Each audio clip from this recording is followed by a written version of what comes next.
Keir Starmer is the most unpopular Prime Minister we've had in 55 years. So a new poll, which has looked at the popularity on a points ratings for all Prime Ministers, puts Keir Starmer at the most unpopular in 55 years. We've had Prime Ministers like Liz Truss, we've had Gordon Brown, Tony Blair, Richie Sunak, David Cameron. We've even had the grey man, John Major. But what do they all have in common? They was all more popular at this stage in the premiership than the current Prime Minister, and that is the Labour leader, Sir Keir Starmer. So why is Starmer so unpopular, and what does this mean for the future of him as Prime Minister? Well, can I please ask you all first to like, share and subscribe and help get this channel out to as many people as possible, and hopefully give people a different view on the news than we get with the mainstream media. Well, first of all, it's obvious when we look at Keir Starmer and his first 6 months in charge of this country. We had the winter fuel payment, we've had the increase in national insurance, which apparently isn't on working people. We've had the release of 80,000 illegal immigrants who was in hotels set to be deported. Do I believe Sunak would have done that? Probably not. But instead of having them in hotels, he has put them into houses up and down the country. 80,000 houses which people would have been looking for affordable rent or through the council or housing associations have now gone to illegal migrants. And that's only the start of it. He released prisoners early. Look what he's done with the farmers, and he's done all this and much, much more. Look at the budget by Rachel Reeves under Keir Starmer. All this in 6 months. It's not surprising that this man is the most unpopular Prime Minister. But what does this mean for Keir Starmer? Well, I've done videos already stating, and now I think this even more, that the Keir Starmer is coming to the end of being the Prime Minister. But the question is, when the Labour Party realise that he's going to be unelectable at a future general election, who will they replace him with? Because I think it's inevitable now at this point that Keir Starmer isn't going to last. Well, the top 2 candidates are somebody we've already mentioned in Rachel Reeves, or it would be the Deputy Prime Minister, Angela Rayner. So let's look at Rachel Reeves first of all. She is very much Keir Starmer in a skirt, if I'm allowed to say that. She lied on her CV, making out she was a top banker before the general election, and it turns out she was some type of office clerk. Now, there's nothing wrong with being an office clerk at all, but it's barely the same as being a top banker who's going to run the finances of the United Kingdom.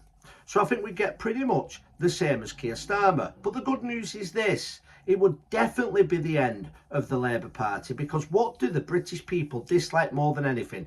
Ask Gordon Brown and Richie Sunak. It's having a Prime Minister that they didn't vote in. So then let's take a look at what I think is even worse in Angela Rayner. So Angela Rayner is the epitome of the far left of the Labour Party. The Labour Party membership, the basically communists, love Angela Rayner.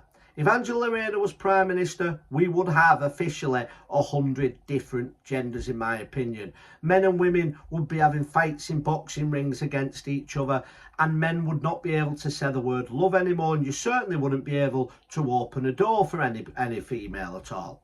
Now, another scary thing with Angela Rayner, and this is something Keir Starmer is looking at possibly doing, but Angela Rayner definitely will, and it will be something called a misogyny class, which will be taught to all boys in primary school, and it'll be telling them that you can't say words like boys with boys, you can't do any comparison to show that men are stronger or better in any way than a female. You won't be able to use any term whatsoever that this government under Keir Starmer or Angela Rayner, and to be honest, probably any of them. I think this is something the Labour Party really want to do. And with anything they deem to be sexism, you will be taught at 4 years old, you're not a man, don't be a man, you can't say this. And what they'll do by doing that to little boys, they will confuse them that much that they will not know what they are growing up. So that's what we've got in line with the Labour Party, but definitely if Angela Rayner is in charge. So whichever way it goes, I think the Labour Party are doomed. But the only saving grace for the Labour Party is the hope that the rise of reform will always be enough to stop the just as bad, or nearly just as bad, Conservative Party from beating them. So our best hope we have of getting rid of Keir Starmer and whoever else follows him, and then this government, is for the Reform Party to keep going up in the polls. And there's been a recent poll which shows the Reform Party beating the Labour Party in the popular vote and just coming behind the Conservatives. And I think it's only a matter of weeks now till the Reform Party actually come in first place. But this is where the problem comes. As things stand now, if there was a general election, the three parties, the Reform, the Labour Party and the Conservatives, are looking at all getting around the same vote, around 25% of the vote. So you would imagine they should all get roughly around equal amount of seats. And I'm going to do a whole new video talking about the corrupt election system that we have. But the poll, as good as it is for the Reform Party, shows that the Reform Party, in order to form a government, would probably have to get around 40-45% of the vote. So on 25% each, it has the Labour Party on just under a majority, on around 308. The Conservative Party doubling its MPs to around 240.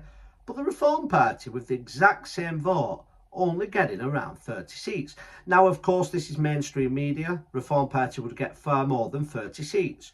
But it is correct that the Labour Party and the Conservatives would get far more. So the Reform Party and the supporters of the Reform Party need to keep supporting them. They need to go up and up in the polls. Now, the problem for Keir Starmer and what he's now worrying about is the whole hope and the rise of reform affecting the Conservatives is now eating into the Labour Party vote. And this is the best case scenario where the Reform Party equally take votes of both the big parties.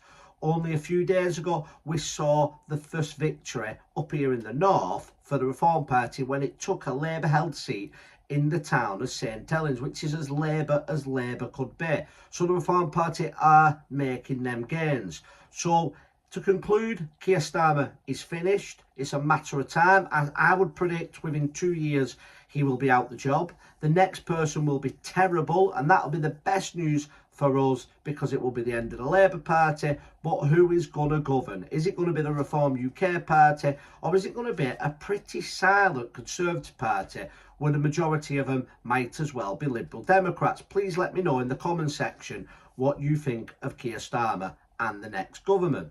Now, in other news, other damning news, it turns out that the talks that Keir Starmer had with Brussels, where he said he was going to go there and get a good trade deal for the United Kingdom and build bridges with the EU. Well, we now know the demands that the EU have made to the British public and to the government. First of all, in order to even talk about a trade deal, the United Kingdom would have to accept the power of the European Union's courts. Second of all, there would be no change to the fishing rights, which allows EU fishing men to fish in UK waters. But the most worrying point, and the point that Keir Starmer really doesn't want out there, is that we would have to sign up to a programme where young people from every country within the EU would be able to come to the UK in and out as they please. Only if we meet those three targets of the EU will they even discuss a new trade deal with the United Kingdom. Now, a lot of people are going to say, probably not people who watch this channel, but a lot of people are going to say, this is why we shouldn't have left the EU. To me, this is exactly why we left the EU. The EU is another communist organisation that dictates to all its member countries. And if, like me, you want to see a more libertarian government where we don't have this massive nanny state government, we have a smaller, independent government, and we have a lot of power locally. And when I say locally, I don't mean electing mayors, I mean locally in the small towns we live, like we used to have with the old urban district councils. We can't get any change unless you get rid of the higher power, which is the EU. So the United Kingdom did the best thing leaving this organisation, in my opinion. But let me know what you think, because many people have changed their mind about Brexit. Let me know whether you think Keir Starmer is going to sell us down the river. I certainly think he will, and he'll hope that the mainstream media keep it quiet. And what do you think about leaving the EU? Do you, like me, think it's the best thing we ever did, and this shows why? I think we should put the middle finger up to the EU and just get on with our own business, make trade deals around the world, work with the incoming American president Donald Trump, and get a trade deal with America. Trump is not going to work with Keir Starmer. One, is going behind his back with Ukraine. Two, is causing up to Europe. And three, let's be honest, the majority of his cabinet members have said horrible things about Trump, accusing him of being a racist, and so on and so on. And in more news, while we're talking about Donald Trump, an interesting story is developing in the United States of America. And that is that Donald Trump is going to allow Robert F. Kennedy to investigate whether there is a connection when it comes to vaccines and autism. Now, the mainstream media here and in America is in uproar at the very suggestion this could be looked into. Now, I'm not a doctor. I'm not going to claim whether it does or it doesn't, because the truth is I honestly don't know, and the majority of you probably don't know. But what is the harm in having something looked into? And Donald Trump's reasoning for this, when he's trying to be caught out with loaded questions in the interview, is that 1 in 100,000 people now have autism in the United States of America. That's the official, 1 in 100 children have autism in America. And 25 years ago, it was 1 in 100,000 years. And Trump is claiming that something is wrong and this should be looked into. Now, the host turned around and said 25 years ago, we didn't have knowledge of children with autism.